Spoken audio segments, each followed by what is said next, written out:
Nagtultuloy ang matngato ti balor di tinadael iti sektor ti agrikultura, gapu pay laing iti nagbalin nga epekto ti Super Typhoon Nando. As of 3 p.m., umabot na iti nga ni 150 million pesos ti partial abalor ti damages, ken 12,460 aman nalon met iti naapektaran. Manemnama man na yunan pay daytoy kariti sumarsaro nga aldaw. Gaputan na antisiparan ang may saan na pigsa abagyo ni Nando. Ninamnaman iti Ilocos Norte Agriculture and Fisheries Extension Center wenno inafek iti dakkel a perdisyon.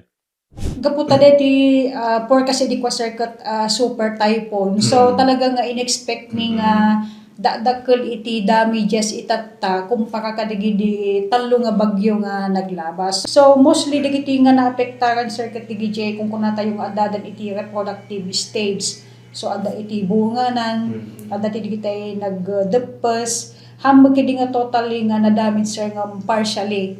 Inayon ti inafek ang malaksid at dakkel iti perdisyon kaday ito'y naudi a bagyo, nababa iti posibilidad na amartapan na ti balor ti perdisyon dagiti napalpalabas at awen nga imabot pa iti nga ni ₱500 million.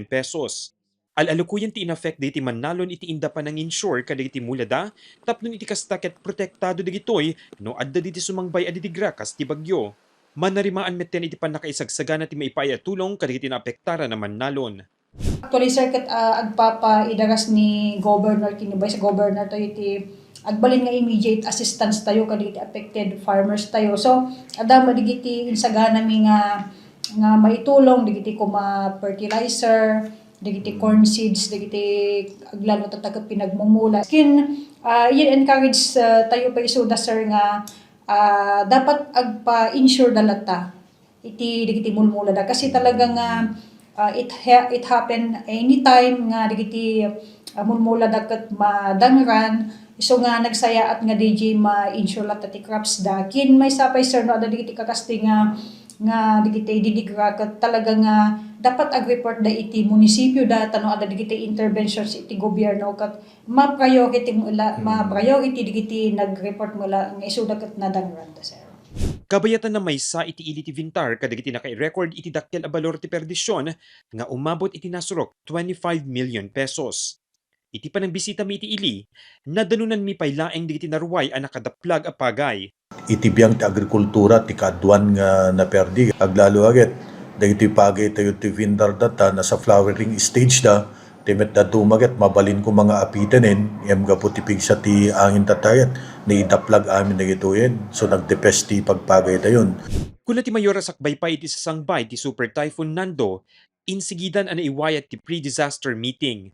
Iti met kaaldawan iti bagyo, sinursor ti mayor digiti na dumaduma a barangay iti lugar da, tapnon kumustain digiti residente ken maipadanon kadakwada ti relief goods. Kalpasan ti bagyo na yuswat met ti clearing operation kaditi kalsada ken pagayusan ti danum. May mga food packs tayo na naibigay na dun sa mga affected na families kang runa na kada underwater tita kasi iso dati mo nang inikan tayo kasi hindi pa lang nagsursur-sur kami Monday, Tuesday ada na kadagiti barbarangayen kasagsagan ti bagyo talaga ada itugtugot mit yan ti uneg ti logan min food packs tapno no dapan kam nagbisita yan ti may nga barangay ket ibagada nga ada da affected families and wenno ada da evacuees tayon ontimano ada met ited tayo nga food packs para kadagito nga kakailyan tayo. Naging practice tayo ngamin dito yan met nga baro dito kada tayon iso ti bagbaga kadakwada so masapol laing dapat ket maging maging listo tayo anayin tingan nakasagana. Iti panagpasyarmi kadagiti na dumadu mga ilisipud pa iti kasagsagan ni Super Typhoon Nando, iti naobserbaran mi ket iti panakipang pangruna iti naiget a panagsagsagana. Patsyen digiti nakasarsarita mi a leaders ken responders, ababay iti panagsagsagana ken kastapayan iti kooperasyon ti amin, alalis tumetlaeng abumangon digiti ili. Mark Magdirila, Balitang Solid North.